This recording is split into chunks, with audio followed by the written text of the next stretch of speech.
শপথ গ্রহণের দিন তার এমন ব্যস্ততা দেখেই বোঝা যাচ্ছিল শিক্ষা ব্যবস্থায় হয়তো আসতে যাচ্ছে বড় কোনো পরিবর্তন। তোমরা কেমন আছো? ঠিক মতো লেখাপড়া করছো? করতে হবে, নকল আর হবে না। দায়িত্ব গ্রহণের প্রথম দিনেই অভিভাবকদের স্বস্তি। স্কুল কলেজগুলোর পুনর্ভর্তি ফি নেওয়া বন্ধ করলেন শিক্ষামন্ত্রী ডক্টর আ.ন.ম এহসানুল হক মিলন। নতুন সরকারের প্রথম দিনেই শিক্ষার্থীদের কাছ থেকে পুনরায় কোনো ভর্তি ফি না নেওয়ার ঘোষণা দিল শিক্ষা মন্ত্রণালয়। পাশাপাশি কোমলমতি শিক্ষার্থীদের কথা চিন্তা করে রমজান জুড়ে বন্ধ থাকবে প্রাথমিক ও নিম্ন মাধ্যমিক বিদ্যালয়গুলো। দায়িত্বের শুরুতেই শিক্ষা ব্যবস্থায় এমন জনবান্ধব সিদ্ধান্তই স্পষ্ট ইঙ্গিত দিচ্ছে শিক্ষা ব্যবস্থায় আসতে চলেছে বড় পরিবর্তন। এর আগে 2001 থেকে 2006 সাল পর্যন্ত শিক্ষা প্রতিমন্ত্রী থাকাকালীন নকলমুক্ত পরীক্ষার এক অনন্য নজির স্থাপন করেছিলেন ডক্টর এহসানুল হক মিলন। তো আমি নকল প্রতিরোধ করার জন্য নিজ পকেটের পয়সা দিয়ে হেলিকপ্টার রেন্ট করলাম।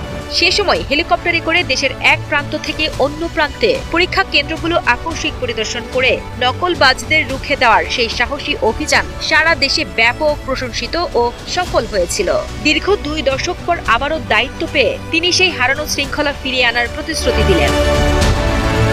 দায়িত্ব গ্রহণের প্রথম দিনেই শিক্ষামন্ত্রী স্পষ্ট করেন তার লক্ষ্য কেবল ছোটখাটো পরিবর্তন নয়, বরং শিক্ষা ব্যবস্থাকে বৈশ্বিক মানের উন্নীত করে দ্রুত ও কার্যকর পদক্ষেপ নেওয়া। কঠোর নজরদারির মাধ্যমে শিক্ষাঙ্গনের শৃঙ্খলা ফিরিয়ে এনে মেধার সঠিক মূল্যায়ন নিশ্চিত করতে তিনি জিরো টলারেন্স নীতিও ঘোষণা করেন। প্রথম দিন মন্ত্রণালয়ে এসেই সাংবাদিকদের সাথে আলাপচারিতায় ডক্টর মিলন জানান, শিক্ষা খাতে কেবল গত বাধা উন্নয়ন নয়, বরং সময়ের চাহিদাকে ধারণ করে এক বিশাল পরিবর্তন বা পোল ভোল্ট জাম্প দিতে হবে। We don't want to drive our car looking the rear view mirror, putting our gear in the reverse. We don't want to go back, we'll go ahead.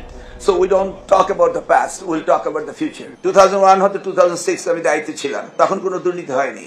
আমরা আবার এসেছি, অতএব তারা কি করেছে তার জবাব দিতে আমার দেওয়ার নয়, কিন্তু আমরা করিনি তার প্রমাণ রয়েছে এবং আমরা এসেছি, হবে না, এটাই আপনি ধরে নিতে পারেন, and that's final.